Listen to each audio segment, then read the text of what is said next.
हम सभी को स्पोर्ट्स कार चलाना तो बहुत पसंद है क्योंकि वो जो पावर और परफॉर्मेंस हमें देती हैं वो नॉर्मल गाड़ियाँ हमें नहीं दे पाती। अब मैं बात करूँ आजकल की कुछ फेमस स्पोर्ट्स कार्स की तो वो होती है BMW M340 है, Mercedes A35 AMG and many more. But in गाड़ियाँ जो ये प्रोड्यूस करती हैं 350 bhp 400 bhp, बहुत सारा टॉर्क, ये एट अ प्राइस आता है। अब वो प्राइस क्या है? वो प्राइस है 60 to 80 लाख के बीच में कहीं भी, चाहे आप न्यू लेने जाओ या यूज लेने जाओ। तो इतने पैसे हर किसी के पास तो होते नहीं है। तो आज हम एक ऐसी गाड़ी के बारे में बात करने वाले हैं जो इससे ज्यादा परफॉर्मेंस, इन स्पोर्ट्स कार से भी ज्यादा परफॉर्मेंस हमें एक बार्गेन पे ऑफर करती है। तो वो गाड़ी कौन सी है, उसका नाम क्या है, भूपेंद्र जोगी। हम आपको सब इस वीडियो में बताने वाले हैं। तो गाइस, मेरा नाम है अतीश जन और आज मैं आपके लिए एक न्यू वीडियो लेकर आया हूँ अबाउट द स्कोडा लोरा। तो जो स्कोडा एक चेक रिपब्लिक की कंपनी है जो इंडिया में लॉन्च हुई थी 2001 पे। उन्होंने अपनी यहाँ पे सेल स्टार्ट कर दी थी 2001 में। बट जो लोरा थी, जिसको मार्क टू ऑक्टाविया ग्लोबली कहा जाता है, वो इंडिया में लॉन्च हुई थी 2005 में। देन उसको दो बारी फेसलिफ्ट भी मिले 2007 और 2009 में। ये एक C प्लस सेगमेंट की सेडान थी जिसकी बिल्ड क्वालिटी, ड्राइविंग प्लेजर काफी ज्यादा अच्छा था।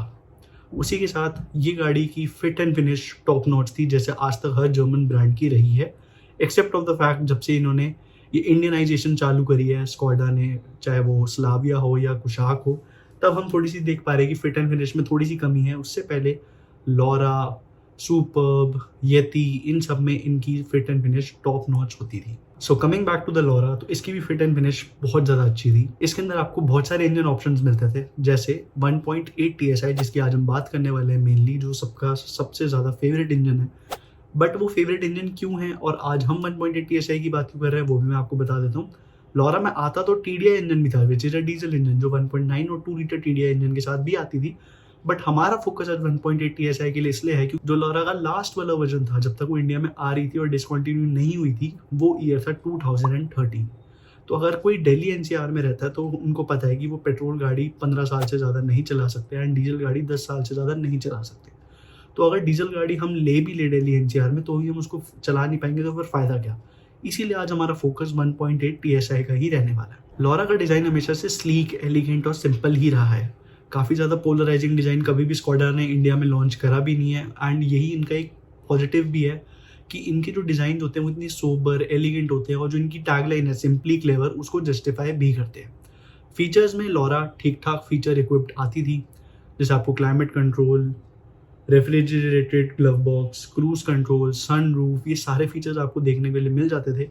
आज के टाइम पे भी आप उनके साथ मैनेज कर सकते हो। जो आपको चीज़ें थोड़ी सी कम रहेंगी, जैसे एक touch screen, infotainment system, camera, ये सारी चीज़ें आप बाहर से आफ्टर मार्केट बहुत ईजिली लगवा भी सकते हैं। स्टॉक 1.8 TSI इंजन जो लोरा के अंदर आता था वो प्रोड्यूस करता था 160 bhp with 250 Nm of torque.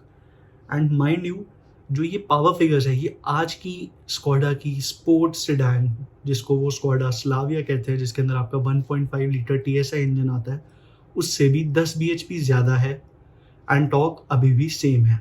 But ये जो मैंने आपको पावर स्पेक्स लोरा के बताए ये देते थे 2013 में, तो आप खुद अंदाज़ा लगा सकते हो कि कितनी ज़्यादा ओवर पावर्ड मशीन थी ये उस टाइम पे। अब बात करते हैं हम लोरा के परफॉर्मेंस मॉड्स की। तो परफॉर्मेंस मोड में सबसे पहले नाम आता है रीमैप का। तो स्टेज 1 रीमैप सिर्फ आपको लोरा का, जो अप्रॉक्सीमेटली आपको 25 से 30 हज़ार रुपये में ईजिली अवेलेबल हो जाएगा, चाहे आप किसी भी ट्यूनर कंपनी का ले लो, चाहे वो TVS इंजीनियरिंग हो, कोड 6 हो, वेनम परफॉर्मेंस हो या OEM प्लस हो। 25 से 30 हज़ार में आप इजीली अपनी लोरा को रीमैप करा सकते हो, जिससे उसकी जो पावर है वो 160 bhp से गेन होकर 210 to 215 bhp तक पहुंच जाएगी। उसी के साथ जो टॉर्क है वो 250 Nm से गेन होकर 310 Nm तक पहुंच जाएगा। तो आप खुद ही देख सकते हो कि ये कितना ज़्यादा मैसिव जंप है। एंड ये तो सिर्फ एक स्टेज 1 रीमैप की परफॉर्मेंस की बात कर रहा हूँ मैं। And one of the benefits जो एक बैक ग्रुप की गाड़ी को ट्यून कराने का या उसको प्रोजेक्ट कार बनाने का जो फ़ायदा आपको मिलता है वो यही है कि ये सारी गाड़ियाँ ग्लोबली लॉन्च हुई हैं। तो इसके पार्ट्स आपको पूरे वर्ल्ड वाइड मिल जाएंगे, चाहे वो रिप्लेसमेंट के लिए हों या फिर परफॉर्मेंस इन्हांसमेंट के लिए हों। अब आप लोग पूछोगे कि ऐसे तो बहुत सारी गाड़ियाँ हैं, जैसे उसी टाइम पे जब लोरा लॉन्च हुई थी तो होंडा सिविक भी आती थी, मारुति सुजुकी किजाशी भी आती थी, तो हम उनको प्रोजेक्ट कार क्यों ना बनाएं इंस्टेड ऑफ स्कोडा लोरा। तो उसके काफ़ी सारे फैक्टर्स हैं। सबसे पहला, जो 1.8 TSI इंजन है, that is a turbo charge petrol engine on the split side. जो होंडा सिविक है वो 1.8 लीटर के नेचुरली एस्पिरेटेड IVTEC इंजन के साथ आती थी एंड उसमें कोई भी टर्बो चार्जर नहीं था। वैसे ही जो मारुति सुजुकी किजाशी थी वो भी एक आपके 2.4 लीटर के नेचुरली एस्पिरेटेड इंजन के साथ आती थी और उसमें भी कोई टर्बो नहीं था। तो मैं ये नहीं कह रहा कि नेचुरली एस्पिरेटेड इंजन कहीं पे बुरे होते हैं, बट उनको अगर आप रीमैप कराते हो या मॉडिफिकेशंस कराते हो परफॉर्मेंस एनहांसमेंट के लिए, तो उनमें आपको उतना ज़्यादा गेन नहीं मिलता, क्योंकि जो मेजर गेन है किसी भी एक टर्बोचार्ज गाड़ी में वो टर्बो के थ्रू ही मिलता है। एंड जैसे कि मैंने आपको बताया कि वो होंडा सिविक या किजाशी में नहीं है, तो आपको उतना गेन नहीं मिलेगा जितना आपको ये स्कोडा लोरा एक्सट्रैक्ट करके दे सकती है। अनदर थिंग जो एक लोरा को बहुत ज़्यादा अच्छा ट्यूनर फ्रेंडली ऑप्शन बनाता है वो ये है कि लोरा का जो ECU है वो काफ़ी ज़्यादा वर्सेटाइल है। उसको आप काफ़ी ज़्यादा रीमैप्स के थ्रू अपने हिसाब से कस्टमाइज़ कर सकते हैं। एंड उसका आफ्टर मार्केट सपोर्ट काफ़ी अच्छा है। आफ्टर मार्केट सपोर्ट से मेरा क्या मतलब है कि जैसे अगर कोई गाड़ी स्टेज 1 होती है तो उसमें एक बेसिक सॉफ्टवेयर रीमैप चाहिए होता है, बट जैसे जैसे हम उस लाइनअप में आगे बढ़ते जाएंगे स्टेज 2, स्टेज 3, तो हमें हार्डवेयर चेंजेस की ज़रूरत पड़ती है। हार्डवेयर में bigger intercooler, bigger turbo, suspension modifications to make the car more stiffer, जिससे उसकी गाड़ी की हैंडलिंग इंप्रूव हो जाए। एंड जितनी पावर हम उस गाड़ी के अंदर इनपुट ला रहे हैं, जो हम उसको इन्हांस कर रहे हैं, उस हिसाब से हमें उस गाड़ी की ब्रेक्स भी चाहिए होती हैं। तो स्टेज 2 हो या स्टेज 3 हो, ईजिली ये गाड़ियों के लिए पार्ट्स आपको अवेलेबल मिल जाएंगे। But on the split side, जैसे हमने पहले भी बताया कि अगर आप कोई कोरियन गाड़ी या कोई जापानीज़ कार के अंदर इतने पैसे इन्वेस्ट करोगे, स्टिल आपको उसके लिए आफ्टर मार्केट सपोर्ट इतना अच्छा नहीं मिलेगा। So coming back to a project build, आप इजीली एक स्क्वाडा लोरा एक्वायर कर सकते हो on the used car markets या फिर web portals for 2 to 4 lakhs। Easily बहुत सारे ऑप्शंस आपको मिल जाएंगे इस गाड़ी के, डिपेंडिंग ऑन द कंडीशन की उस गाड़ी की अभी मैकेनिकल्स कैसे हैं, इंटीरियर्स में कुछ काम चाहिए या नहीं चाहिए। तो फॉर एग्जांपल आपने एक कार ले ली अप्रॉक्सीमेटली 3 लाख रुपीज़ की, देन उस पर आपने स्टेज 3 बिल्ड करने के लिए हार्डवेयर परचेज करा। तो वो हार्डवेयर क्या है, मैं आपको उसका नाम, उसका प्राइस साथ साथ बताता जाता हूँ, ताकि हम ये देख पाएँ कि उस गाड़ी में कितने का खर्चा हुआ, उसके बाद हमारा टोटल बिल्ड कॉस्ट कितना हुआ एंड उससे हमें पावर गेन्स कितने मिले। स्टेज 3 जाने के लिए सबसे पहले एक टर्बो अपग्रेड करा, KO4 टर्बो की किट लगाई हमने उसमें, which will cost somewhere around 3 to 4 lakhs। Then coil overs का क्या काम होता है कि जो हमारी गाड़ी की सस्पेंशन है, जो हैंडलिंग है, उसको काफ़ी ज़्यादा इंप्रूव कर देता है, थोड़ा सा ऑन द स्टिफर साइड ले जाता है। But on the split side हमें जो उससे बेनिफिट होता है वो ये होता है कि जो गाड़ी की हैंडलिंग होती है वो काफ़ी ज़्यादा इंप्रूव हो जाती है। Then with a turbo upgrade we also need a intercooler upgrade to keep the car cool, क्योंकि जितनी वो पावर प्रोड्यूस कर रही है वो उतनी जल्दी हीटअप भी होगी, तो वो हीटअप ना हो इसीलिए हमने उसमें इंटरकूलर अपग्रेड करना पड़ेगा। इंटरकूलर अपग्रेड की हम कॉस्ट देखें तो वैगनर कंपनी का अप्रॉक्सीमेटली 1.3 लाख रुपीज़ का आ जाता है। Then you need a remap. As per my opinion जो रीमैप है वो आपको TVS इंजीनियरिंग का ही कराना चाहिए if we are talking about VAG group cars.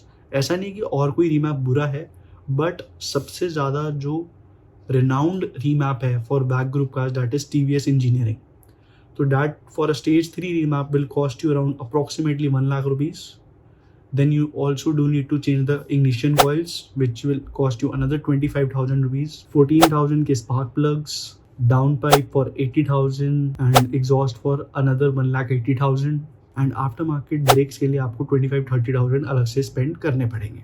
And जो बिल्ड है यहीं तक अभी लिमिटेड नहीं है, इसके बाद भी अगर आप इसको और ज़्यादा इन्हांस करना चाहो परफॉर्मेंस वाइज, तो आप इसके अंदर जो स्कॉडा येती आती थी उसी का all wheel drive system Skoda Laura के अंदर आप फिट कर सकते हैं, which will cost you somewhere around 3 to 4 lakhs again.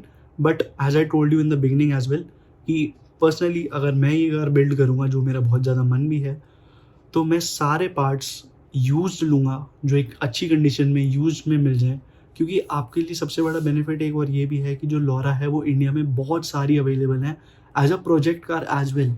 लोगों ने इस कार पे बहुत ज़्यादा एक्सपेंडिचर करा है, बट मेरे हिसाब से इतना सब इन्वेस्ट करने के बाद आपके पास जो गाड़ी आ रही है वो बहुत ज़्यादा वर्थ इट है। आपके पास एक 350 bhp की ऑल व्हील ड्राइव सिस्टम के साथ गाड़ी विद अ मैनुअल ट्रांसमिशन मिल रही है। बट अगर कोई गाड़ी स्टॉक भी रखना चाहता है, सिर्फ एक स्टॉक लोरा लेना चाहता है, उसको रिस्टोर करना चाहता है, तो मेरे हिसाब से वो भी आज के टाइम पे एक बेटर ऑप्शन है as compare to the VW Virtus और द स्लाविया।